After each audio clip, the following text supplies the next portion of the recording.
Hello dear friends. तो आज के इस वीडियो में हम एरिया रिलेटेड टू सर्कल के कॉन्सेप्ट्स और फॉर्मूलेज सीखेंगे। ठीक है, तो बहुत ही कम टाइम में, मुश्किल से ही 5-6 मिनट में मैं ये पूरा चैप्टर बता दूंगा आपको। बाकी सर्कल का हमने बता दिया था कि सर्कल में क्या क्या कॉन्सेप्ट्स हैं, क्या क्या फॉर्मूले हैं, वो आप लोग उम्मीद है देखे होंगे। तो सर्कल तक हम लोग हो गया था, ये है हमारा एरिया रिलेटेड टू सर्कल। ठीक, तो देखते हैं क्या है इसमें। हाँ, तो इसमें बस खाली यही कुछ फॉर्मूले हैं।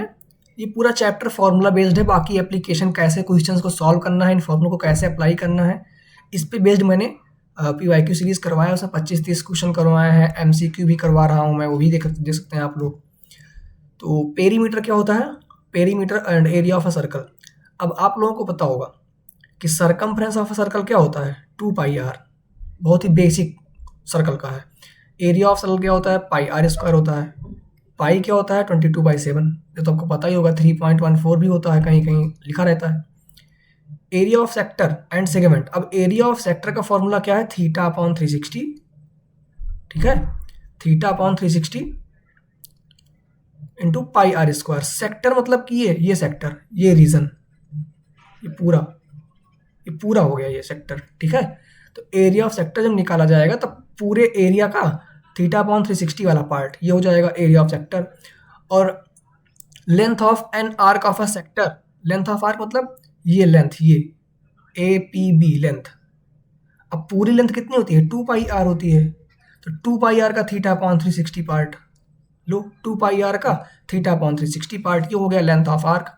तो ये दो तीन फॉर्मूले। फिर इसके बाद आएगा सेगमेंट, आपका एरिया ऑफ सेगमेंट। अब एरिया ऑफ सेगमेंट निकालने के लिए area of sector O A P B निकालते हैं, मतलब इस पूरे सेक्टर का, यानी कि O A P B complete area निकालने के बाद उसमें से अगर हम ट्रेंगल निकाल दें, ट्रेंगल वाला एरिया, ये वाला एरिया, तो हमको मिल जाएगा area of sector. Area of sector यहाँ पे जो सेटेड रीजन है वही है, ये वाला रीजन। सेक्टर नहीं, सेगमेंट, सेगमेंट इसको बोलते हैं।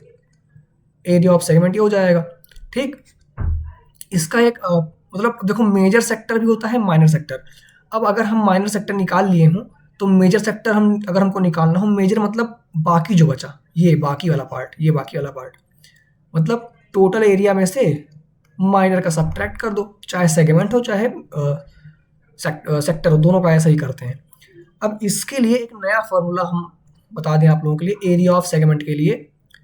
तो आप लोग मतलब उसको यूज कर सकते हैं, pi are square theta dash upon 180 minus are square sine theta dash cos theta dash.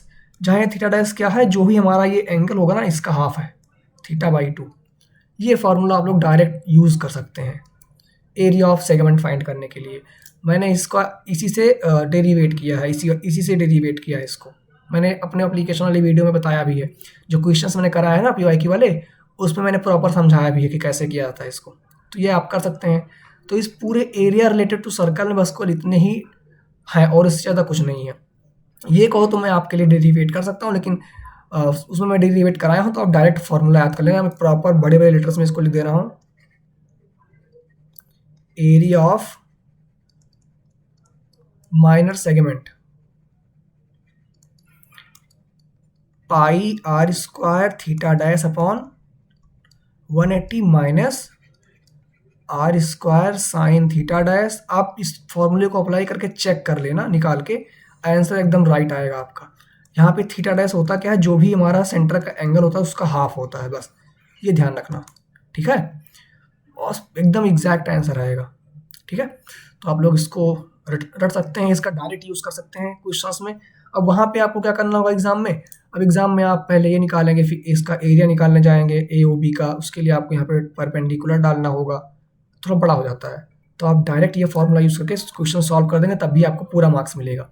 तो ये रहा आज का कुछ एरिया रिलेटेड टू सर्कल, और इससे आगे और कुछ नहीं है। बाकी सर्कल का हम लोग देख ही चुके हैं, और इसके आगे फिर हम नेक्स्ट वीडियो में आपका क्या नेक्स्ट चैप्टर लेकर आएंगे, सरफेस एरिया एंड वॉल्यूम। उसके सारे फॉर्मूले, सारे कॉन्सेप्ट एक ही वीडियो में। अब इसके कॉन्सेप्ट सीखना सिवा मतलब आपके काम नहीं आने वाला। कॉन्सेप्ट्स के साथ साथ आपको प्रॉपर इसमें आना चाहिए कि क्वेश्चंस में कैसे अप्लाई करना है। इस कॉन्सेप्ट को क्वेश्चन घुमा घुमा के पूछा जाता है, तो उसके लिए आप पीवाईक्यू सीरीज जाके देख लेना। मैंने हर चैप्टर के 25 से 30 क्वेश्चन करवाए हैं, हर चैप्टर के, और उसके बाद ही मैं एमसीक्यूज मिक्स करवा रहा हूँ। MCQs मिक्स करवा रहा हूँ लाइव, और फिर केस स्टडी वाले क्वेश्चंस भी करेंगे हम लोग। केस स्टडी के अलग से मैं वीडियो बनाऊंगा, उसमें भी क्वेश्चंस करेंगे बढ़िया बढ़िया, और बाकी ऐसा चलता रहेगा आपके एग्जाम तक आपके साथ है। मिलते हैं फिर नेक्स्ट वीडियो में सरफेस एरिया एंड वॉल्यूम के, तब तक के लिए धन्यवाद। आप लोग ये अच्छे से समझ लेना, ठीक है। Thank you.